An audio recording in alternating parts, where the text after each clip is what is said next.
స్వయంకృతంతో జరిగింది గతం, స్వయం కృషితో ఎదగాలి మనం. జయ కృష్ణ ముకుంద మురారి. నమస్కారం. గోకులనందన గోవింద శ్రీకృష్ణ లీలలు, గోవర్ధనగిరి పూజ. బృందావన వాసులు ఇంద్రప్రీత్యర్థం ఇంద్రయజ్ఞం చేయడానికి సన్నద్ధులు కావటం కృష్ణ బలరాములు చూశారు.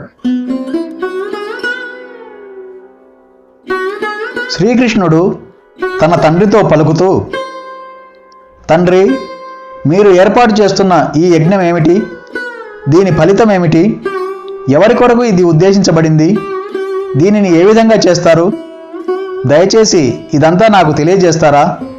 ఈ పద్ధతిని నేను తెలుసుకోవాలని ఉబలాట పడుతున్నాను. కనుక ఈ యజ్ఞ ప్రయోజనాన్ని నాకు వివరించవలసినది అని అడిగాడు. తన పుత్రుడు చిన్నపిల్లవాడు కాబట్టి యజ్ఞ నిర్వహణలోని గహనమైన విషయాలను తెలుసుకోలేడని తలుస్తూ నందుడు ఆ ప్రశ్నను విని మౌనం వహించాడు. అయినా కృష్ణుడు పట్టుబట్టి పలుకుతూ, తండ్రి, ఉదారులు సాధుపురుషులు అయిన వారికి రహస్యాలేవీ ఉండవు. సదా వారు అందరి పట్ల నిష్కపటంగా ఉంటారు. కనుక ఎవరి పట్లను శత్రు మిత్ర తటస్థ భావాలను చూపరు. అంతటి ఉదారులు కానివారైనా శత్రువుల చెంత రహస్యాలు దాచిపెట్టినప్పటికీ బంధుమిత్రుల దగ్గర రహస్యాలు దాచకూడదు. కాబట్టి నా దగ్గర ఎటువంటి రహస్యాలు దాచిపెట్టవద్దు. మీరు చేయబోతున్న యజ్ఞము యొక్క ప్రయోజనమేమిటో నాకు తెలుపండి. ఇది వేదాదేశాన్ని అనుసరించి చేయబడుతున్నదా, లేక ఇది కేవలము లౌకికాచారమా? దయచేసి ఈ యజ్ఞ వివరణలు నాకు వివరించండి అని అన్నాడు. కృష్ణుని ప్రశ్నను విన్న నందమహారాజు బదులు పలుకుతూ, వత్స, ఈ ఉత్సవము దాదాపుగా సాంప్రదాయంగా వస్తున్నదే. ఇంద్రుని కరుణ వల్లనే వర్షం కురుస్తుంది. మేఘాలు ఇంద్రుని ప్రతినిధులు. ఇక నీరు మన జీవనానికి ఎంతో అవసరం. కాబట్టి వర్షాన్ని నియంత్రించే ఇంద్రుని పట్ల మనం తప్పకుండా కృతజ్ఞతను కలిగి ఉండాలి.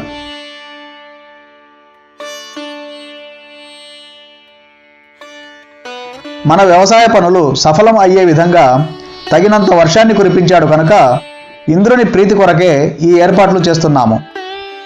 సాంప్రదాయకమైన ఉత్సవాలను మనం వదిలిపెట్టకూడదు. ఎవరేని కామంతో కానీ, లోభంతో కానీ, లేదా భయంతో కానీ దానిని వదిలిపెడితే అది అతనికి ఏమాత్రమూ శుభం కలగదు అని అన్నాడు.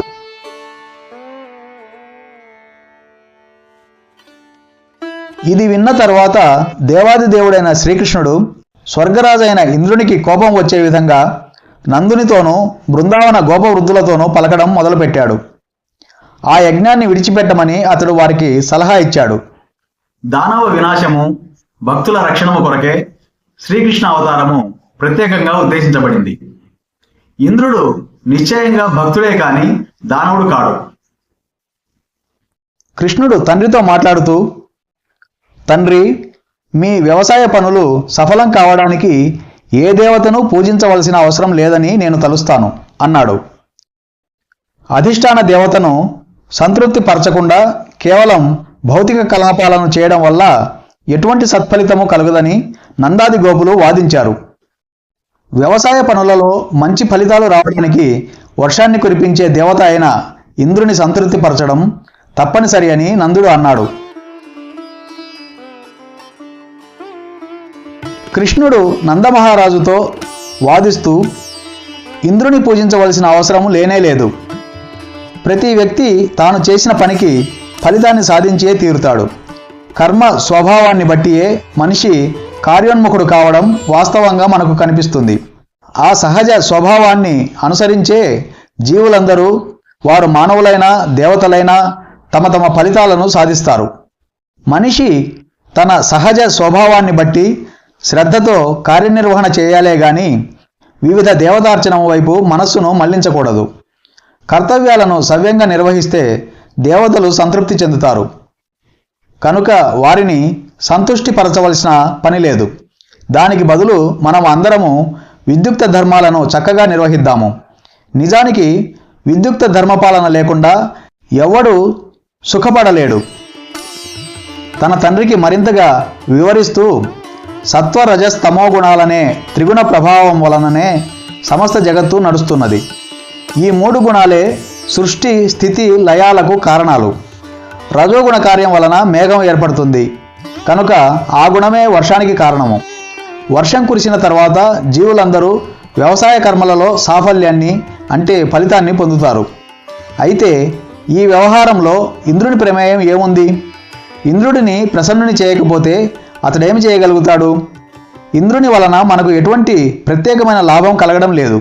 అతడు ఉన్నాడే అనుకున్నా నీటి అవసరం లేనట్టి సముద్రం పైన కూడా వర్షం కురిపిస్తున్నాడు. కనుక సముద్రం పైన లేదా భూమిపైన అతడు వర్షాన్ని కురిపించడము మనం అతనిని పూజించడంపై ఆధారపడదు. నగరాలలో విలాసవంతమైన భవనాలు ఉన్నప్పటికీ బృందావన వాసంలోనే మనం సంతృష్టి చెంది ఉన్నాము. మనకు గోవర్ధన పర్వతముతో బృందారణ్యంతోనే సంబంధం ఉన్నది కానీ అన్యముతో కాదు.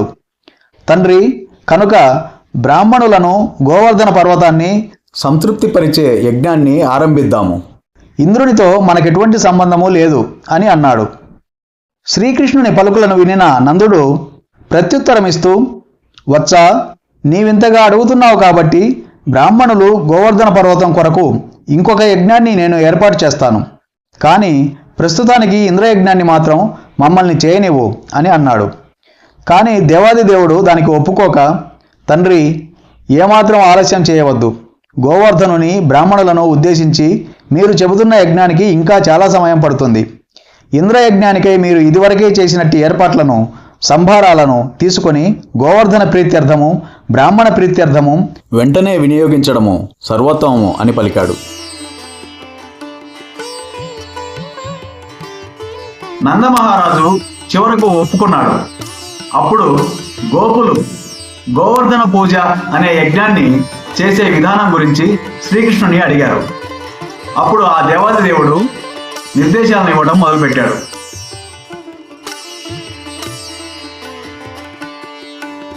యజ్ఞం కొరకు సేకరించిన ధాన్యం నెయ్యితో నానా రకాలైన వంటలను చేయండి. వేదమంత్రజ్ఞులకు బ్రాహ్మణులను పిలిపించి హోమము చేయించండి. వారికి నానా రకాల ధాన్యాలను దానమివ్వండి. గోవులను చక్కగా అలంకరించి వాటికి మేత పెట్టండి. తరువాత బ్రాహ్మణులకు దక్షిణలు ఇవ్వండి. గోవులకు చక్కని గడ్డిని మేతగా వేసిన తరువాత గోవర్ధన పూజా యజ్ఞాన్ని ఆరంభిద్దాము. ఈ యజ్ఞము నాకెంతో సంతృప్తినిస్తుంది అన్నాడు. ఈ విధంగా స్వర్గలోకాలకు పరమాధిపతి అయిన కారణంగా గర్వితుడైన ఇంద్రునికి గుణపాఠం చెప్పడానికే శ్రీకృష్ణుడు గోపుల చేత ఇంద్రయజ్ఞాన్ని ఆపించి గోవర్ధన పూజను ఆరంభింపజేశాడు. సరళ హృదయులైన నందాది వ్రజగోపులు కృష్ణుని మాటను విని అతడు చెప్పిన విధంగానే అన్ని కార్యక్రమాలు చేశారు. బ్రాహ్మణులను ఆహ్వానించి వేద మంత్రోచ్చారణతోనూ మహానైవేద్యంతోనూ గోవర్ధన పూజను ఆరంభించారు. బృందావన వాసులందరూ అచట సమకూడి తమ గోవులను చక్కగా అలంకరించి మేత పెట్టారు. తరువాత గోవులను ముందుంచుకొని వారు గిరి ప్రదక్షిణము చేశారు. గోపికలు అద్భుతమైన వస్త్రధారణ చేసి కృష్ణలీలా కీర్తనము మొదలుపెట్టారు. గోవర్ధన పూజకు పురోహితులుగా వర్తించిన బ్రాహ్మణులు అప్పుడు గోవులకు గోపికలకు ఆశీర్వచనాలు చేశారు.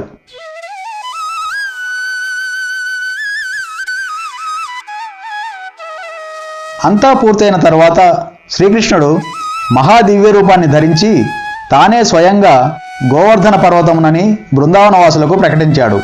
తర్వాత ఆ దేవాదిదేవుడు అక్కడ అర్పించబడిన నైవేద్యాన్ని పూర్తిగా భుజింపసాగాడు. శ్రీకృష్ణ గోవర్ధన పర్వతముల సమానత్వము ఇప్పటికీ ఆదరింపబడుతున్నది. మహాభక్తులు గోవర్ధన శిలలను తీసుకొని వెళ్ళి ఆలయంలో అచ్చము శ్రీకృష్ణుని శ్రీ విగ్రహాన్ని పూజించే విధంగా వాటిని పూజిస్తారు. అర్పించబడిన నైవేద్యాలన్నింటినీ తినడం ప్రారంభించిన శ్రీకృష్ణ రూపము వేరుగా ఉండగా స్వయంగా శ్రీకృష్ణుడు బృందావన వాసులతో పాటు శ్రీ విగ్రహ రూపానికి గోవర్ధన పర్వతానికి నమస్కరించాడు. తన మహారూపానికి గోవర్ధన పర్వతానికి నమస్కరిస్తూ శ్రీకృష్ణ భగవానుడు అందరితో గోవర్ధన పర్వతము ఈ మహారూపాన్ని ధరించినదై నైవేద్యాలు స్వీకరిస్తూ మననెంత అనుగ్రహిస్తున్నదో చూడండి అని ప్రకటించాడు. అదే సమయంలో ఆ దేవాదిదేవుడు పలుకుతూ, గోవర్ధన గిరి మీద అనేకమైన సర్పాలు ఉన్నాయి. ఎవరైతే గోవర్ధన పూజను నిర్లక్ష్యం చేస్తారో వారు ఆ పాముల చేత కాటు వేయబడి మరణిస్తారు. గోవులకు తమకు శుభాన్ని చేకూర్చడానికి బృందావనవాసులందరూ గోవర్ధనుని పూజించాలి అని కూడా ప్రకటించాడు. ఈ విధంగా గోవర్ధనగిరి పూజా యజ్ఞాన్ని నిర్వహించి బృందావనవాసులందరూ శ్రీకృష్ణుని ఆదేశాలను పాటించి ఆ తర్వాత తమ తమ నివాసాలకు వెళ్ళారు. జయ కృష్ణ ముకుంద మురారి